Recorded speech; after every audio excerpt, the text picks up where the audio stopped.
Finally, at long last, we have the ever-iconic Illuminati group making their MCU debut with Doctor Strange in the Multiverse of Madness. Composed of great minds like Mr. Fantastic, Iron Man, and Professor X, as well as other influential figureheads like Black Bolt and Namor. This group has been influencing important Marvel events in the comics dating back to at least the 70s. They are a secret think tank meant to discuss major problems in private and find their solution before things get worse, only called upon by Iron Man in dire straits. The group would end up involved in incidents like, for example, blasting Hulk into space and the destruction of the Infinity Gems. The Illuminati serve as a small decision-making group, being so secretive that the meetings are kept even from family and friends. Not to mention, the original lineup, which changes throughout their history, is bizarre to say the least. Admittedly, their publication history is a bit of a doozy, but today we're going to be taking a closer look at who exactly the Illuminati are. The first iteration of the group involves Iron Man, Doctor Strange, Mr. Fantastic, Professor X, Black Bolt, and Namor. However, the roster, as stated before, changes a bit in the comics. Past members have been iconic heroes like Captain America, Black Panther, the Hulk, and Beast, if only to name a few. Writer Brian Michael Bendis explains that each character represents something iconic from the Marvel Universe. Namor represents the Atlanteans, Iron Man is the analog for the common man, Mr. Fantastic portrays the science-based part of superheroism, Black Bolt, like Namor as well, represents the Inhumans, Doctor Strange is the symbol for the mystical and magical side of superheroes, and finally, Professor X represents the mutant side of superheroism. Besides this, the group was inspired by closed-door meetings that happened in real life. They're meant to be a half-secret organization, half-superpowered hero group. In total, the Illuminati represent different walks of life within Marvel, different interests that collide together, prehistory and beginning lore. The Illuminati is first proposed by Iron Man because he believes that a central, unified group could have stopped the Kree-Skrull War. However, instead of a small secret group, Iron Man originally intended for the superpowered team to encompass all of superheroism. Immediately, Namor is opposed to the idea, citing the violent past of several superheroes. It is then proposed that they meet quietly and secretly, without even notifying fellow heroes or their own families. Those in attendance all agree to this, save for Black Panther, who urges his fellow heroes to walk away. His reasoning is he believed that the group could disagree on something and split. It's important to know that this very meeting to discuss the possibility of the Illuminati is held on Black Panther's land of Wakanda, which later serves as their meeting place, with Black Panther having finally joined them. Regardless of Black Panther leaving, the heroes in attendance decide to erect this secret group, later known as the Illuminati. And surely they go on to impact not only the superhero world, but the very multiverse itself. Although it certainly raises the question as to whether or not the Illuminati was needed in the first place, whether or not they did more harm than good, especially considering multiple Earths eventually fall into their paths. In fact, their next order of business involves neutralizing the Skrull threat, a rather impulsive act that goes on to haunt the group later, affecting not only them, but the very secrets they hold. That being said, Namor is unfazed, if not delighted by it at the time, while Mr. Fantastic refers to it as, "We did what we had to do. We don't enjoy it." It, of course, being Black Bolt using the power of his voice to practically blow up a Skrull ship. But their getaway is interrupted by the Skrull, who take the Illuminati hostage, which leads to torturous experiments such as breaking down Professor X's DNA while he is still alive, and removing Iron Man's suit, which keeps Tony's heart valves working. Surprisingly, Iron Man is able to break his fellow peers out, which is a feat considering Iron Man's injuries at the time. The sequence itself is action-packed, with Iron Man's heart almost giving out,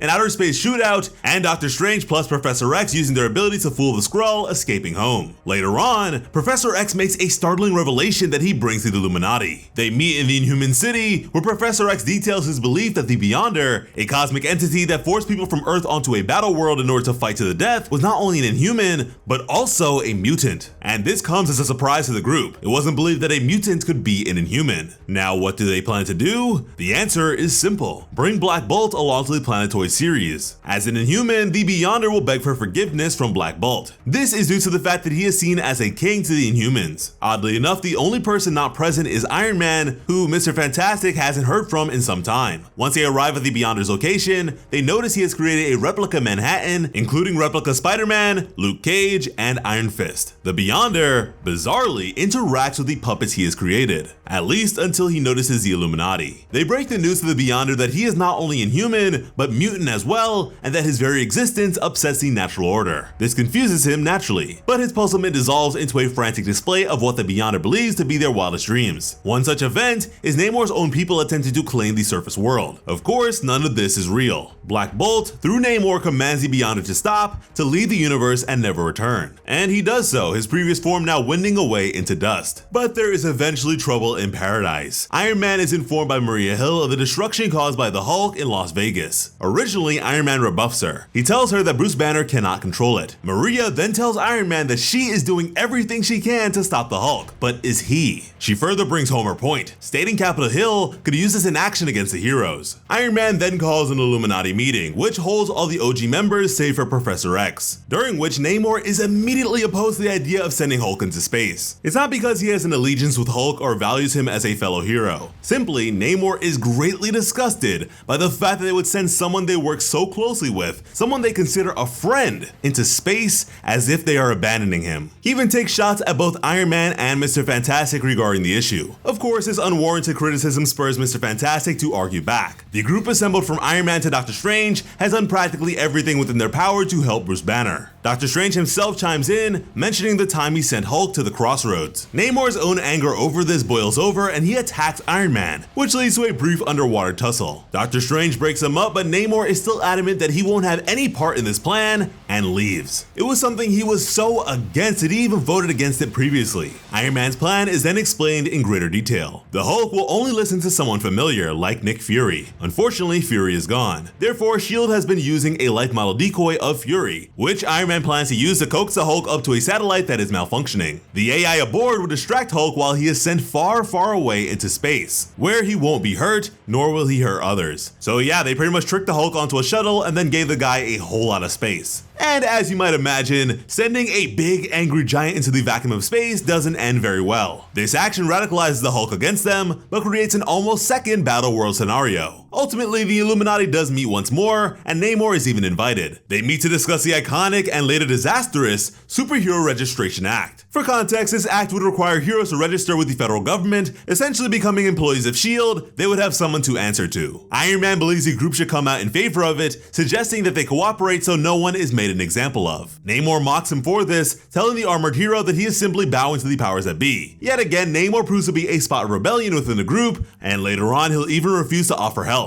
He also references the idea that this act would get rid of them, the same way they stopped the Hulk. It is a dire situation. Iron Man himself details what he believes will happen if they don't support the act. A young hero will do something that does more harm than good. That would be either recorded or seen on TV, which would eventually lead to civil unrest, considering relations between the public and superheroes hasn't been great recently. Because of this, hero society would rupture into separate parts, which would lead to an eventual civil war. And although not surprising, Namor walks out, telling Iron Man that this is a surface world problem. Meanwhile, Doctor Strange also departs and says to never contact him again. Unlike Namor, who isn't interested in what he deems a surface world issue, Doctor Strange leaves because he is disgusted by what Iron Man is proposing. Even Black Bolt disagrees. The only member of the Illuminati to agree with Iron Man is Mr. Fantastic himself. However, Mr. Fantastic does comment that this will all lead to a fight with his wife, which is understandable. Iron Man is asking a really big thing of the heroes gathered, especially considering that meetings are all but secret. And as such, the Illuminati is seemingly dissolved once more. I mean, honestly, this group breaks up more than high schoolers. However, this idea ultimately is not foolproof, as we all know a civil war still isn't avoided despite Illuminati interference. Several months later, Mr. Fantastic comes into possession of the Power Gem, a part of the Infinity Gems, and he brings this insanely powerful item to an Illuminati meeting. This would prove to lead to several mishaps, with one triggering the actual shattering of the Infinity Gems. Mr. Fantastic suggests they quietly look for the other 5 gems, and whenever an entity seeks them out, whether that is Thanos or otherwise, the result is always catastrophic. Not only that, but Mr. Fantastic also reveals that he has 2 other Infinity Gems, as well as the Infinity Gauntlet. In his solo trek for these 3 gems, Mr. Fantastic explains that they communicate with one another, which is why he was able to find the other 2, considering the first gem, the Power Gem, was given to him. him. This is a very big task that he presents the Illuminati. As always, Namor is critical of this, reminding Mr. Fantastic that they have defused 2 situations thus far involving the gems. Regardless, Mr. Fantastic has a personal reason for wanting to collect the gems. Last time the gems were used, he was snapped out of existence. His desire is a combination of self-preservation and the hope that this happens to no one else. That being said, Mr. Fantastic uses the gauntlet to see where the other gems are. The mind gem is wedged into something known as the collective unconscious, the reality gem is at the very edge of reality as they know it, and finally, the time gem is adrift in time. Mr. Fantastic believes he can get this gem once he has the power of the others. Interestingly, despite introducing this as a group mission, something to benefit them all, Mr. Fantastic uses an I statement. Once I get control of the other Infinity Gems, I can use them to reach a time gem. Iron Man notices this, points it out,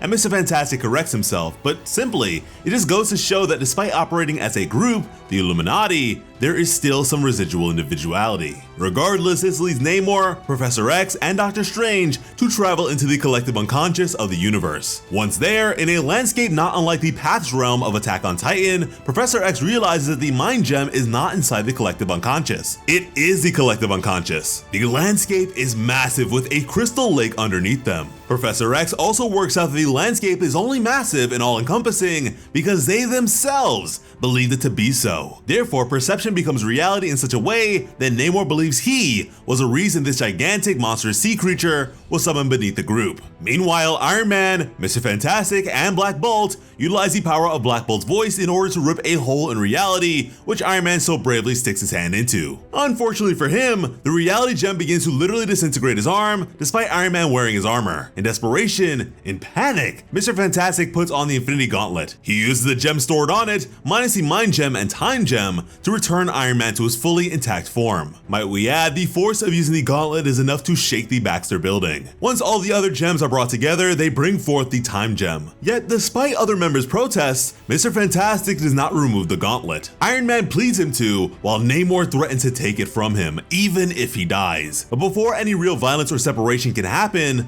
the Watcher appears. He chastises the group, saying that he expected more, especially from Mr. Fantastic. But Mr. Fantastic himself is able to come up with a plan for the gems and the corrupting power they hold. He splits them among the Illuminati members. They are to hide their gem, protect it from everyone, including their own fellow Illuminati members. Mr. Fantastic believes this is the only way to keep them safe, but the Watcher fears what will happen once the Illuminati are revealed to have the gems. Another Illuminati meeting is held, this time to discuss Marvel Boy, otherwise known as Nohar. He is from the Kree homeworld and has a serious grudge against humanity, declaring war on them. Thankfully, he is currently imprisoned. However, there is not only fear he will escape, but that his very imprisonment will upset the Skrull once more, perhaps even into attacking Earth again. Through Professor X's mutant power, the Illuminati show Marvel Boy several things. The Inhumans were created by the Kree to protect, not destroy. Besides that, Black Bolt, leader of the Inhumans, is of Kree descent. Declaring war on Earth is also declaring war on Black Bolt, a fellow Kree. Mr. Fantastic shows him a memory of Captain Marvel, another fellow Kree, someone who protected humanity, someone who Mr. Fantastic holds in high regard. He shows Marvel Boy this in hopes that the selfless nature of Captain Marvel will change Marvel Boy's warmongering ways. Even Iron Man chimes in, telling Marvel Boy that on some level he relates to him, but he also tells the young Kree that he can go a different route. He can become a hero. Ultimately, they tell Marvel Boy to get himself out of his own imprisonment, which leaves him with a lot to think about. Their next meeting involves a discussion of several topics: the new Avengers group that was recently put together, the prison break orchestrated by the Savage Land mutants, and Sentry's involvement with the new Avengers. Sentry being someone who comes greatly into play later with the reappearance of Hulk himself. No one in attendance knows who Sentry is, but Mr. Fantastic had sent Daredevil to the Raft prison in order to look into his case. Yet surprisingly, this is something Mr. Fantastic does not remember doing. He even says he hasn't spoken to Daredevil in months. His datapad, though, shows many entries about the Sentry. The bizarre nature of it all is why Professor X suggests that someone may be tampering with Mr. Fantastic's brain. This is an interesting point considering the only records of the Sentry are comic books. Not retellings of the Sentry, but merely fantastical fictional stories about the hero. The Sentry, otherwise known as Robert Reynolds,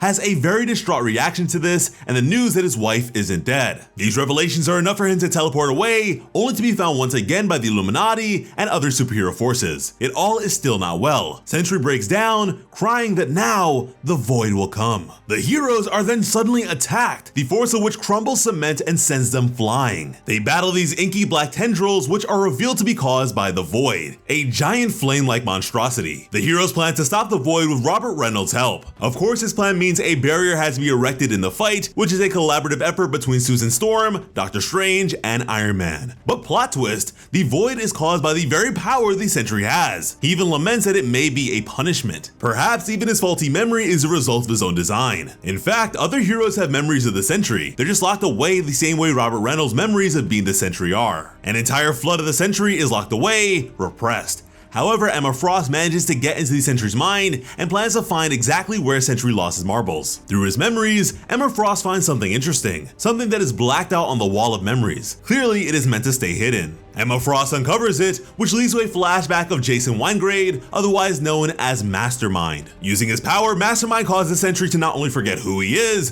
but erase everyone else's memory of him as well, all while implanting the belief within Sentry that by using his powers, he will cause the world to be attacked. Once more, Sentry flees in fear. Emma Frost then brings in the Sentry's wife, Linda, in order to get Sentry out of hiding via a shared memory between the two. This coaxes him back into some semblance of sanity and back into reality. Not only this, but Sentry is offered residency as an Avenger. Emma Frost unlocks his powers and memories. Afterwards, the Illuminati discuss what happened, as well as the rumblings Mr. Fantastic heard regarding S.H.I.E.L.D. Plus, it is reinforced that the Avengers will oversee Sentry. And from there, we move on to post-Civil War Hulk versus the Illuminati. One shot into space, Hulk grows impossibly angry with the Illuminati. Salt is rubbed further into this wound because he does eventually land on a planet, the savage world of Sakaar, where he had to fight for his very life. Yet the aliens attacking him were nothing to Hulk in comparison to the Illuminati. Granted, sending a green, massive tank of a man into space isn't the brightest of ideas. His reappearance will go on to not only cause the almost destruction of Manhattan, but the unleashing of Sentry's true power as well. His first order of business: fight Black Bolt, and then use a hologram of himself to broadcast, or expose really, the Illuminati and what they did. It's a display that stops everyone dead in their tracks. Hulk explains not only was he sent into space, he landed on a planet that forced him to fight for entertainment as a gladiator. He goes on to say that because a bomb destroyed the planet he eventually ruled over, it's only right for the Hulk to destroy this city. Granted, he does tell the populace they have time to evacuate. The Hulk also demands the rest of the Illuminati be presented to him, otherwise he will destroy the entire planet. He even shows the now battered and bloody Black Bolt as an example of what he can do. This, of course, is terrifying considering just a whisper from Black Bolt can hold so much power. But the anger of the Hulk is not to be trifled with. After attempting to regain control of satellites, Iron Man is met by a spectral Doctor Strange who offers his help. But more importantly, he tells Iron Man that each Illuminati member must prepare for the worst. Originally, Iron Man had asked if Doctor Strange could send Hulk away again with his magic. However, Doctor Strange rebuffs this, saying that yeeting Hulk is why they're in this problem to begin with. Both Iron Man and Mr. Fantastic then employ the help of Sentry. He's able to calm down the Hulk, but Sentry is still apprehensive due to previous issues with the Void. Not to mention, when the Void appeared, it also attacked Hulk. Regardless though, Sentry does agree to lend a hand. Meanwhile, She-Hulk, Ms. Marvel, and Luke Cage, among several others, prepare to intercept Hulk alongside Iron Man. The other heroes gathered are meant to keep the battlefield clear for Iron Man in a new, insanely decked out suit to take on the Hulk, alone.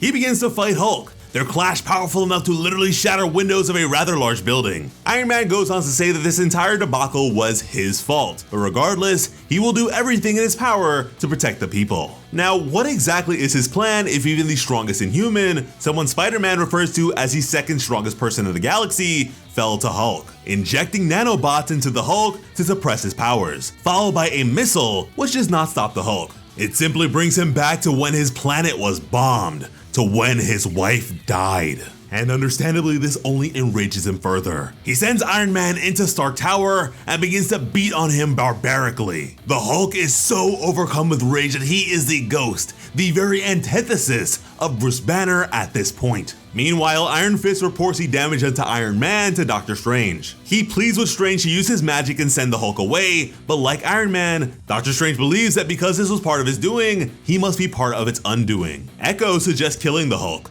However, despite the monster Hulk has become, Doctor Strange refuses. Instead, he begins to incite a powerful incantation. Back at the active battlefield, other members of Hulk's Warbound finally arrive. They suggest the heroes speak their true names and then swear their allegiance to Hulk, the Green King of Sakaar. At first, She-Hulk tries to speak some sense into the Hulk. They are, after all, cousins. But unfortunately, the Hulk is determined to stay on the warpath. He refuses and even slams her into the concrete. This causes the other heroes gathered to engage in combat with the Hulk and his Warbound. With fighting underway, Mr. Fantastic, along with the Fantastic Four, Storm, and Black Panther, work together to try and stop the Hulk as well. The fight between the two groups is practically one-sided. Even with a powerful combination blast of the Human Torch's flame and Storm's thunder, Hulk still stands. The heroes attempt to calm Hulk down with a pseudo-sentry, but the illusion does not work, and it only serves to further Hulk's rampage. After not only severely beating Mr. Fantastic and wounding the other Fantastic Four members, the Invisible Woman finally calls Sentry. She asks for his help. Only the real Sentry can calm Hulk down, which would stop all of this. Having defeated not only the heroes with Iron Man, but the Fantastic Four as well, Hulk is met with Rick Jones. He tries to reason with the Green Giant. Sadly, just as it appears he might be making leeway, Doctor Strange tries to infiltrate Hulk's mind. Like everything else thus far, this action plunges Hulk into more anger. De-escalation is not on the menu though, as the military also makes an appearance. Hulk is blasted with a barrage from helicopters, all while Rick Jones begs them to stop. That this will only lead to Hulk devolving more into his rage. Although this fight allows Doctor Strange to finally slip into the Hulk's mind.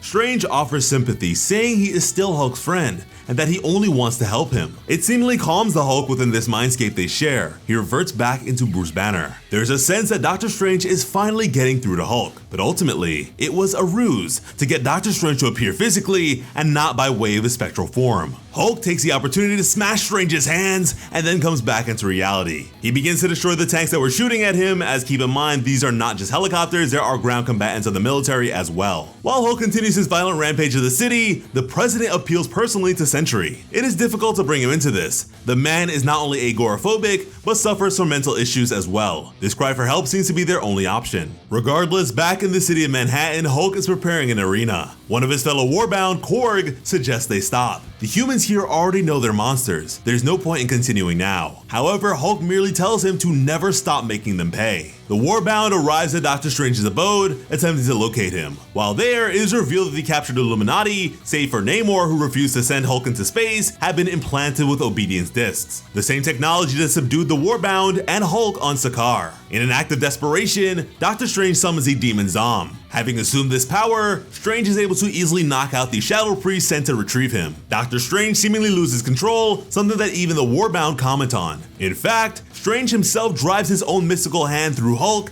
and then continues to ferociously beat on him. The destruction of this causes Rubble to almost crush the civilians who stayed behind to cheer Hulk on. It's a bizarre scene considering it was Hulk just moments ago that was causing damage. Now it is a Zom-infused Doctor Strange. Their roles have seemingly reversed. Hulk was the one protecting the people from falling rubble. The two heroes fight, during which Rick Jones shows up once more. He says that saving the civilians was something Bruce Banner would have done, something that isn't the Warbreaker title Hulk is throwing around. But regardless, Hulk still follows through with his gladiator plans. Every hero captured has an obedience disc, and they are all gathered in an arena. Yet before their unwanted fight begins, several civilians take the stage and detail what wrongs the Illuminati have done. From Black Bolt's people declaring war, to Doctor Strange going mad with the demonic force of Zom. Whether or not they meant to hurt these people, it still happened. In fact, they're proxies of events that occurred. Like others, they are also victims. After explaining this, the arena opens up for gladiatorial combat. Both Iron Man and Doctor Strange are sitting ducks in this. Strange's hands are broken, so he cannot use spells. Meanwhile, Iron Man is unable to summon his armor due to the disc. Black Bolt manages to kill the gigantic monster before them, but Hulk unleashes another horror. They are to fight to the death with weapons. It is frightening to know that these are Hulk's peers, people he has fought with and know personally. And yet his experience in Sakaar has tainted him in such a way that he feels as if he must make them relive the same nightmare he did. With the obedience disc controlling them, the heroes are left with no other choice but to fight one another. The horrible display is enough for Korg to once again suggest they stop. But at long last, the Sentry sets off to finally stop the Hulk. Before Sentry arrives, Hulk himself stops Mr. Fantastic from almost murdering Iron Man. He says that they came for justice, not to kill anyone. They won't kill anyone. Instead, the whole world will be aware of their crimes, of what they did. However, Hulk does mention the Warbound will burn the city to the ground.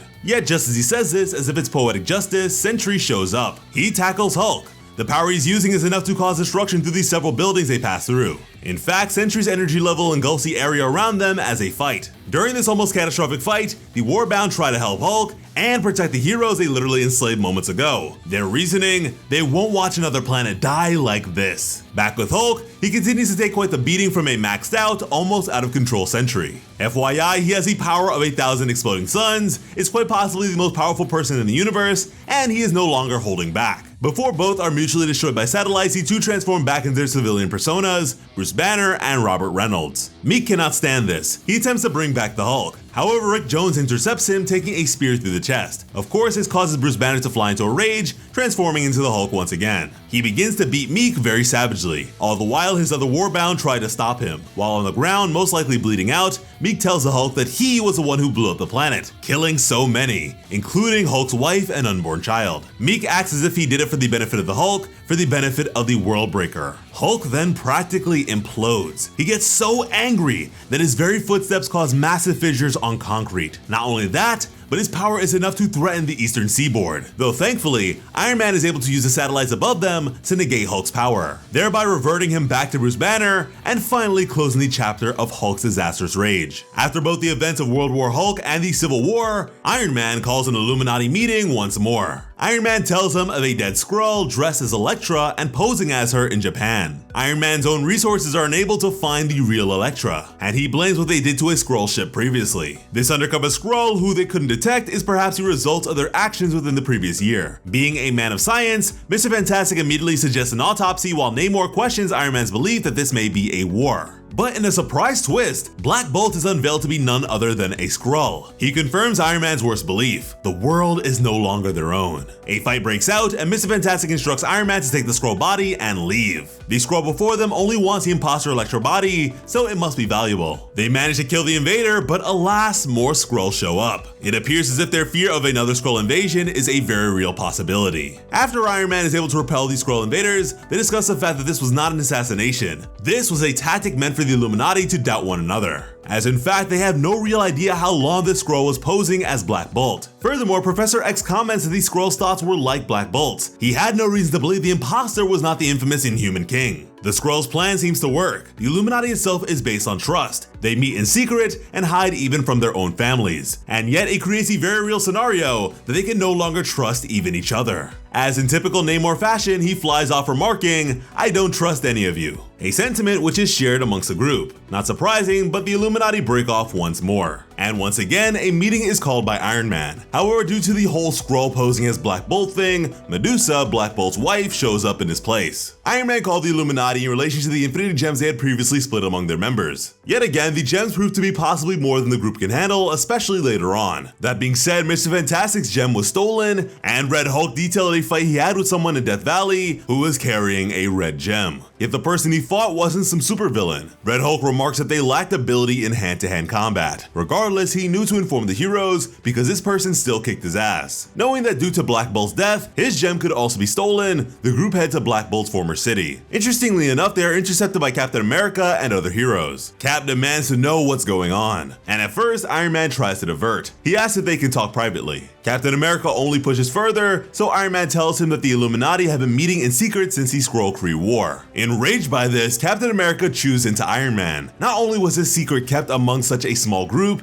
it was such an important secret that someone found out and took advantage of it. Plus, 2 Infinity Gems are now missing. Nonetheless, Captain America puts aside his anger to focus on the fact that the power and reality gems are now lost to them and may reach out to the other gems. Obviously, this would mean whoever took the gems could very well find the rest of them. That being said, Iron Man isn't completely off the hook. Captain America insists the meeting stop after this is solved. In his own words, "You pay for your sins, Tony." It is agreed that they will find the rest of the Infinity Gems in order to beat their mysterious saboteur to them, but also to use them to fight this powerful person if it comes down to that. However, Captain America remarks that afterwards, they put the gems back where they were. But a week before, convinced by money, a guard presumably gets Parker Robbins, otherwise known as Hood, out of the raft. Then in present time, he meets up with Madame Mask. With the power of the reality gem, he takes away her scars. Hood also tells Madame that the other gems call out to him, instructing him on what to do next. Clearly, just by possessing two gems, Hood is being heavily influenced by their corrupting nature. Namor, Red Hulk, and Thor go down into the very depths of the ocean world. The pressure down there is comparable to solid Earth. There is also untold sea monsters, the likes of which the trio briefly tangle with. It is in this dense sea monster infested zone that holds Namor's Infinity Gem. On Earth, Professor X, along with the other X-Men and Maria Hill, arrived at the destroyed school for gifted youngsters in order to obtain his gem. There, Professor X has a program meant to keep an invader from getting the gem. Because of this, the heroes gathered must fight several ghosts of their past, one including Scarlet Witch. Also on Earth, Iron Man, plus The Thing, Captain America, Hawkeye, and some other heroes venture to Area 51. Iron Man owns it, and presumably has kept his gem here. Iron Man also asserts himself to Captain America once more. Taking up the mantle of a hero requires an ego, and it was this very ego that led to the Illuminati taking the Infinity Gems to begin with, which is something Iron Man still views as the right thing to do. But the heroes are simply too late. Just as they arrive, Hood is seen taking Iron Man's Infinity Gem. Hood causes them to disappear before they can even fight him and asks the gems where to go next. He then transports to Namor, Thor, and Red Hulk's location. Thor has Namor's gem in his hand, which cannot spell good news for their encounter. Granted, yes, it's 3-on-1, but Hood is already in possession of several gems. The trio engage in combat with Hood, however he is able to easily push them back, literally.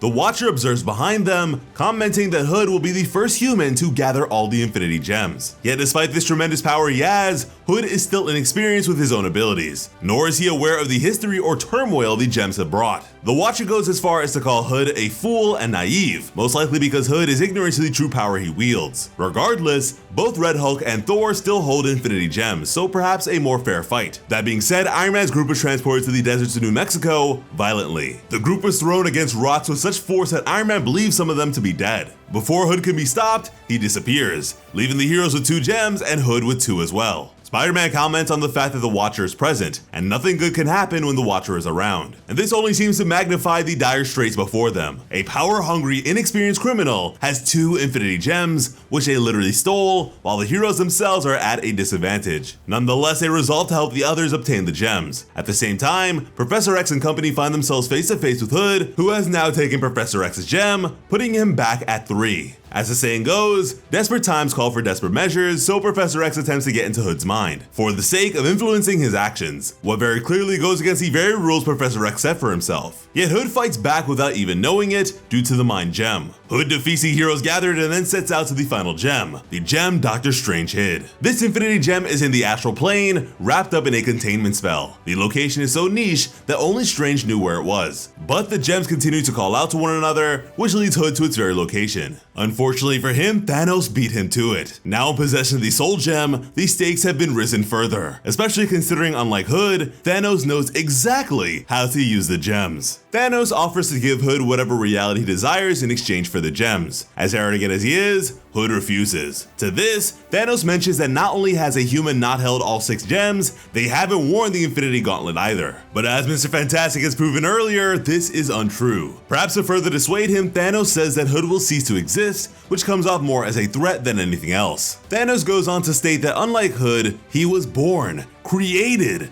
to wield the Infinity Gems, and that he'd offer Hood the world, his alliance, for them. However, this Thanos is projected and proven to be an illusion by none other than Doctor Strange. To get the gems from Hood, the heroes must fight him. Luckily for them, Red Hulk holds the Power Gem, which significantly increases his strength. Despite getting punched by Red Hulk, Hood still has the Reality Gem. Any gem held by Hood is bad news, but the Reality Gem especially so, considering it can change the very laws of their reality. And like a scared animal backed into a corner, Hood begins to warp the reality around them. There are different flashes of several Earths scattered across a multiverse. One such Earth being the planet Marvel Zombies takes place on. Thankfully, Iron Man puts on the Infinity Gauntlet, which wills the Reality Gem to it. He does 2 things with the power of the Gauntlet. First, he puts Hood back in his cell in the raft. As for the second thing, he wishes both the Gauntlet and the gems out of existence, something that Doctor Strange mentions he would have advised against. But we all know wishing the Gauntlet and the gems away is simply something that cannot be done. Instead, the Infinity Gems are once more divided amongst the Illuminati. Captain America also takes a gem, having formerly joined the group in place of Black Bolt. Now, many years ago, when the Illuminati was first proposed by Iron Man, only one person in attendance refused to join: Black Panther. During a test for possible candidates to enter the Wakanda space program, Black Panther experiences something crazy enough for him to change his original stance on the Illuminati. Something known as an incursion,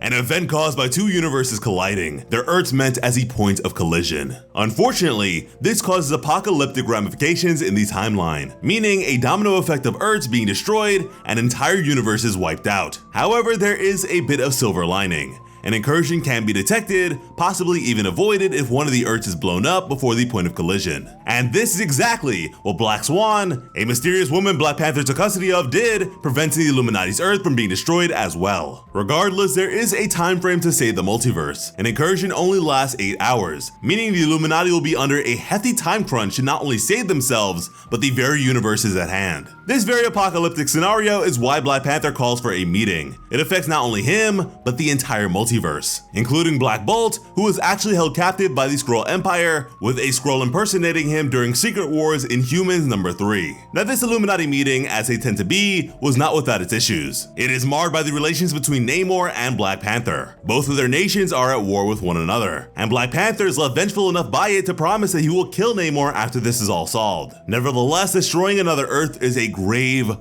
possibility. Iron Man himself does not deter from the idea, but Captain America adamantly disagrees. He believes the Illuminati could use their Infinity Gems to stop an incursion. The other members agree to try this, but it is clear that both Mr. Fantastic and Black Panther think it may come down to obliterating another Earth. The task of getting the now deceased Professor X's mind gem falls on Namor, Black Bolt, and Captain America, during which they come face to face with another familiar hero. Beast unlocks a hidden memory from Professor X, something meant to only trigger once the Professor dies. Just as he discovers the mind gem, Namor, Black Bolt, and Captain America appear. One day later, Beast finds himself in Wakanda. There, Mr. Fantastic implants him with a chip. It not only acts as a communication device, albeit limited to commands like run, assemble, fight, etc., but also has a homing beacon and an early warning system for the possible incursion. Professor X in his passing meant for Beast to take his place. However, the mutant is still unaware of his place within the group. That aside, the Illuminati goes on to face several incursions, from destroying an empty Earth,